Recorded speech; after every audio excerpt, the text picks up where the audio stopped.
O Governo do Estado de São Paulo, por meio da Secretaria de Cultura e Economia Criativa, apresenta Vinheta Pepitas do Ribeira, ao fundo Serra Coberta de Árvores e o Rio Ribeira. Placa em madeira Mangarito Glamping. E acho que a gente tem que ser responsável por deixar uma história bonita, né? Independente do nosso tempo aqui, a gente tem que fazer uma história bonita. Eu acho que fazer o bem pela nossa comunidade é o que importa, né? Sou conhecido como Júnior Petar, porque eu moro aqui no entorno do Parque Estadual Turístico do Alto Ribeira, né, o Petar. Esse parque tão importante, tão significativo, né, em nossas vidas, né, nessa população que vive aqui, né. A minha família é daqui mesmo de Poranga, meus pais, né, meu pai foi praticamente o primeiro guia aqui da região de Poranga, na década de 70, 80, ele já levava os primeiros exploradores que vinham aqui para a região para as cavernas ou fazer prospecção, para ver que tipo de minerais existiam aqui, né. As pessoas tinham muito interesse já naquela época aqui, né. A minha casa sempre serviu de hospedaria, né, então minha mãe sempre fazia o almoço, o jantar de quem vinha, né. Com o tempo se tornou de fato uma pousada mesmo, né. Então foi a primeira pousada dessa nova geração, dessa nova época, né, aqui em Poranga. A pousada da minha mãe, a pousada da Diva, tem cerca de 60 anos, né. Então assim, se imaginar que eu tenho 40 anos, então eu nasci dentro de uma pousada, né? Nasci já com as pessoas visitando a região, nasci com geólogos, biólogos, turismólogos, né? Os curiosos vindo para cá, né? Então eu já nasci envolvido com tudo isso, né? A partir de um certo momento, né, quando eu já também completei a minha idade, né, para poder me tornar guia, porque a proposta também do município, do governo, sempre foi formar condutores, guias locais, o que nós chamamos aqui de monitores ambientais, para guiar esses turistas nas cavernas, né? Com o guia, a atividade turística ela se torna mais consciente e sustentável, né? Aí, quando eu completei essa idade aí de 18 anos, eu já fiz o curso de formação de condutor e fui para, né? E se é sustentável, né? O que essa atividade faz? Com que inclua as pessoas na atividade e tenha uma renda, né? Isso é muito importante. Então, esse foi o primeiro momento que eu, né, tive um contato com o meu trabalho, né? E eu também estava terminando o colegial nessa época, né? Falei, nossa, e agora, né? E a atividade que eu comecei a exercer de monitor local, ambiental, na época foi muito importante porque comecei a ter a minha renda, comecei a ter contato com as pessoas que vinham, né, durante o trabalho. Continuei exercendo a atividade e depois, com o tempo, em Registro, que é a cidade mais próxima, já começou a ter mais opções de estudos. Eu fui fazer faculdade, fiz administração em Registro. E nesse momento que eu tive também o acesso ao estudo, aí eu comecei a ver a importância também que eu tinha que também pensar no meu futuro, não só no momento, né? Então eu não podia ficar só exercendo a atividade de guia, indo na caverna e voltando, tendo ali minha diária do guia, né? Falei, não, agora eu preciso me estruturar de fato, né? Eu estou exercendo uma atividade de monitoramento, mas e aí, né?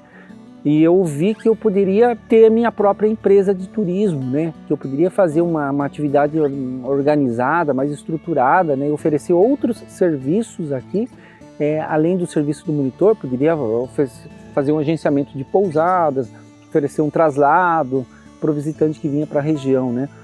E aí eu montei uma agência em sociedade com outro parceiro local. Naquele momento que a gente estruturou a empresa, a revolução aqui para o município foi tão grande, porque foi de você sair daquela atividade autônoma e você ter algo estruturado, o impacto foi tão positivo e tão grande que eu falo assim, foi uma mudança até para o turismo, né? Nossa, que bacana, né? Você ter uma empresa, as pessoas uniformizadas, você ter os carros de apoio, né? Aí para os turistas que vinham também, eles veem todo o sistema de agenciamento, eles veem isso acontecendo, foi muito significativo, né?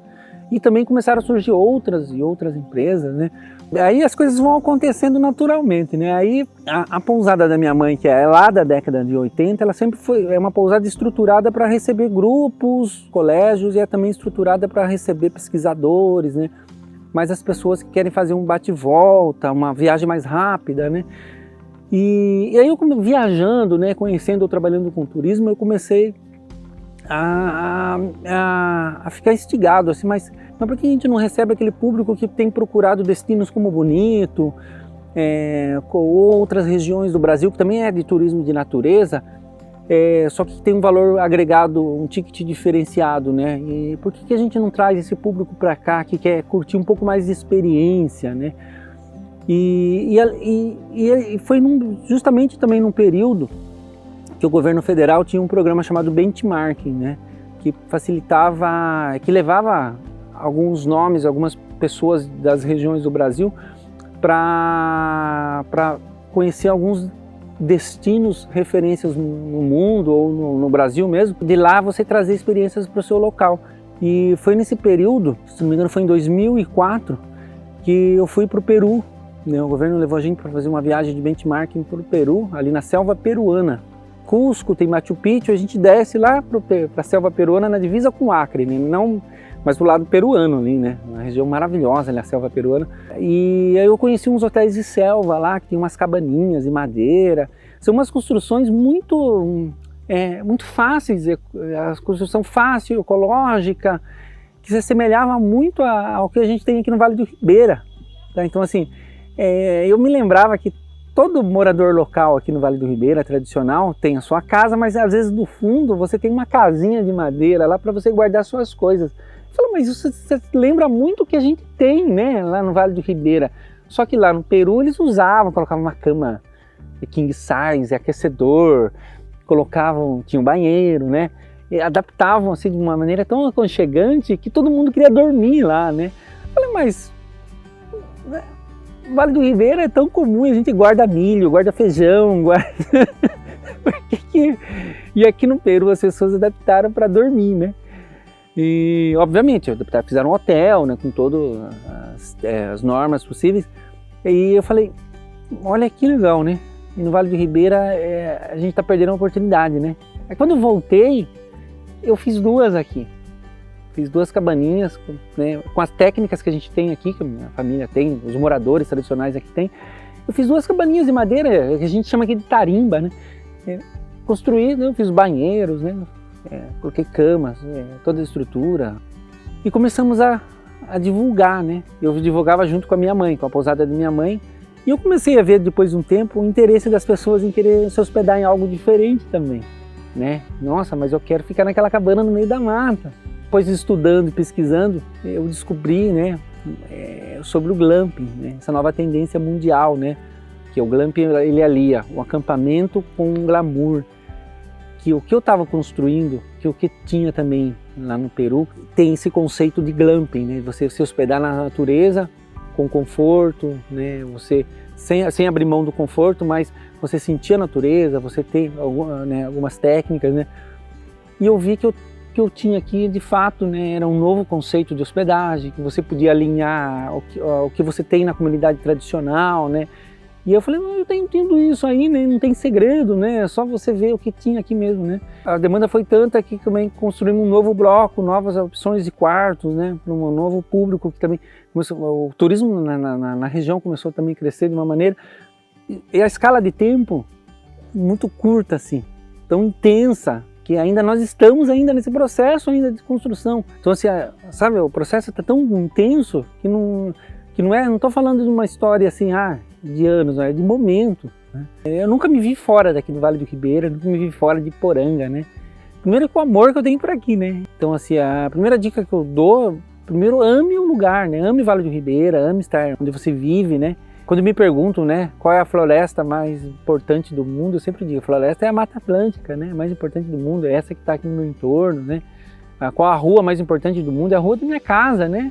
Então, assim, a gente gostar de onde a gente está, né, independente de como a gente vive, a gente gostar mesmo de onde a gente está ali, né, de ter aquele carinho mesmo. O Vale do Ribeira é a região mais antiga do Brasil, né. Acho que essa geração que nós vivemos hoje, né, uma geração tão conectada, né? Tão conectada em rede, né? Acho que chegou a hora da nossa geração aqui do Vale do Ribeira a gente trocar informações, conhecimentos, né? A gente pensar em prol comum do nosso vale, né? E acho que a gente tem que ser responsável por deixar uma história bonita, né?